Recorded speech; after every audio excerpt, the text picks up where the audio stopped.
ಕ್ಷಣಗಳಲ್ಲಿ ನಟ ಸೈಫ್ ಅಲಿ ಖಾನ್ ಡಿಸ್ಚಾರ್ಜ್. ಮುಂಬೈನ ಲೀಲಾವತಿ ಆಸ್ಪತ್ರೆಗೆ ತಾಯಿ ಭೇಟಿ. ಇಂದು ಸೈಫ್ ಮನೆಯಲ್ಲಿ ಸ್ಥಳ ಮಹಜರು.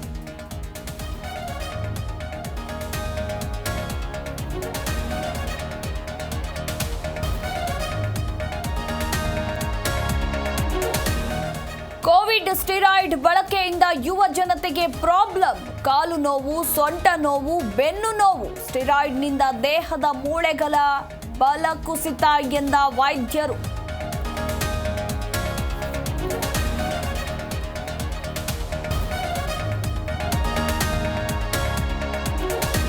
ಹುಬ್ಬಳ್ಳಿಯಲ್ಲಿ ಕಸದ ಗಾಡಿಗೆ ಯುವಕ ಬಲಿ. ಚಾಮರಾಜನಗರದಲ್ಲಿ ಡಿಪೋದಲ್ಲೇ ಚಾಲಕ ಕೊನೆಯುಸಿರು. ಮಂಡ್ಯದಲ್ಲಿ ಕೆಎಸ್ಆರ್ಟಿಸಿ ಫಲ್ಟಿ, ಇಬ್ಬರು ಗಂಭೀರ.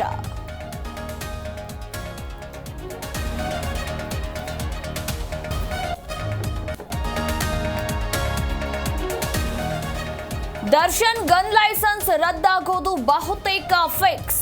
ಆರ್ಮ್ಸ್ ಆಕ್ಟ್ ಕಾಯ್ದೆ ಪ್ರಕಾರ ರದ್ದತಿಗೆ ಮನವಿ. ಕಮಿಷನರ್ ನಿರ್ಧಾರದ ಮೇಲೆ ಪರವಾನಗಿ ಭವಿಷ್ಯ.